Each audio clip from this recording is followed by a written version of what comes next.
നമസ്കാരം, ഞാൻ മനോജ് നെടിയാക്കൽ. പുതിയൊരു വീഡിയോയിലേക്ക് എല്ലാവർക്കും സ്വാഗതം. 1.25 വർഷത്തിന് ശേഷം റബ്ബർ വില 250-ൽ. ആഭ്യന്തര വിപണിയിലും കുതിപ്പ്. രാജ്യാന്തര റബ്ബർ വിലയിൽ കുതിപ്പ്. വില 250 രൂപയിൽ എത്തി. ബാങ്കോക്കിൽ മാർക്കറ്റിൽ RSS-4 റബ്ബർ കിലോഗ്രാമിന് 249 രൂപയായി ഉയർന്നു. 2024 ഓഗസ്റ്റിലാണ് ഏറ്റവും ഒടുവിൽ രാജ്യാന്തര വില 250 രൂപയിലെത്തിയത്. വാഹന വിപണിയിലെ മുന്നേറ്റം, യൂറോപ്പിലെ ഡിമാൻഡ് വർധനവ്, മാർക്കറ്റിലെ ചരക്ക് ദൗർലഭ്യം, ജപ്പാൻ യെൻ കറൻസിയുടെ മൂല്യത്തകർച്ച എന്നിവയാണ് വില ഉയരാൻ കാരണമെന്ന് വിദഗ്ധർ പറയുന്നു. എന്നാൽ പശ്ചിമേഷ്യൻ യുദ്ധം നീണ്ടുനിന്നാൽ വില ഇനിയും കാര്യമായി ഉയരാൻ സാധ്യതയില്ലെന്നും വിദഗ്ധർ വിലയിരുത്തുന്നു. റബ്ബറിൻ്റെ വിലക്കയറ്റം ഉൽപ്പാദന രാജ്യങ്ങളെ ആവേശം കൊള്ളിച്ചു. കഴിഞ്ഞ വാരം സിന്തറ്റിക് റബ്ബർ വിലയിലെ ഉണർവാണ് സ്വാഭാവിക റബ്ബറിൽ പ്രതിഫലിച്ചത്. തായ്ലൻഡിലെ വിലക്കയറ്റം ഇന്ത്യ, ഇന്തോനേഷ്യ, മലേഷ്യൻ മാർക്കറ്റുകളിലും റബ്ബറിന് കരുത്തു പകർന്നു.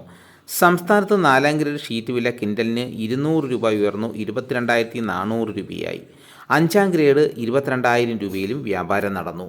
ഉത്തരേന്ത്യയിൽ പ്രവർത്തിക്കുന്ന പല സുഗന്ധവ്യഞ്ജന മസാല കമ്പനികൾ കുരുമുളക് സംഭരണം നിയന്ത്രിച്ചതായി വിപണി വൃത്തങ്ങൾ. വൻതോതിൽ ചരക്ക് അവർക്ക് ആവശ്യമുണ്ടെങ്കിലും സാമ്പത്തിക വർഷാന്ത്യമായതിനാൽ പണത്തിന് നേരിട്ട ഞെരുക്കമാണ് മുളക് ശേഖരിക്കുന്നതിൽ നിന്നും പിന്തിരിപ്പിച്ചത്. പിന്നിട്ട വാരം മുളക് വില കിൻഡലിന് 800 രൂപ കുറഞ്ഞതിനിടയിൽ കൊച്ചിയിൽ ചരക്ക് വരവ് 231 ടണ്ണായി ചുരുങ്ങി. മസാല കമ്പനികൾ വൈകാതെ ചരക്ക് സംഭരണത്തിന് തിരിച്ചെത്തുമെന്ന പ്രതീക്ഷയിലാണ് വ്യാപാരികൾ.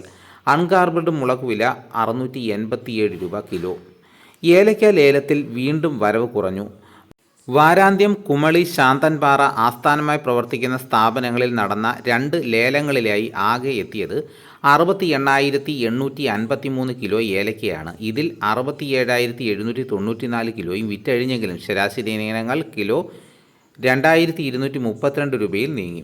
ആഭ്യന്തര വ്യാപാരികളും കയറ്റുമതിക്കാരും ഏലക്കയിൽ താൽപ്പര്യം നിലനിർത്തി. ഈസ്റ്റർ മുന്നിൽ കണ്ടുള്ള ചരക്ക് സംഭരണം പുരോഗമിക്കുന്നു.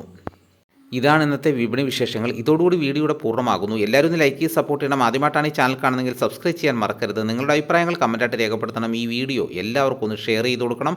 മറ്റൊരു വീഡിയോയുമായിട്ട് ഉടനെ എത്താം. എല്ലാവർക്കും എൻ്റെ നന്ദി.